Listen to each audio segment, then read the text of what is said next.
il Festival dei Misteri, che per tutto il mese di novembre, il primo Festival dei Misteri, prenderà piede e luogo in tutta la regione Veneto, è voluto dalla regione Veneto ed è organizzato sul territorio, luogo per luogo, dalle pro loco aderenti all'UNPLI.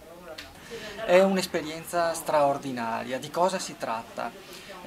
Si tratta di dare vita e voce e luogo a tutti quei misteri, esoterismi, leggende che nel corso dei secoli in ogni località del Veneto, dai boschi alle città d'arte, ai borghi medievali, hanno visto nascere. Si parte dalle figure dell'immaginario veneto rispetto al piccolo popolo, Anguane, Salvanei, Mazzarioi e quindi elfi, fate, folletti, ma anche streghe e diavoli, per passare ad antichissime leggende, a luoghi misteriosi, a misteri di carattere storico.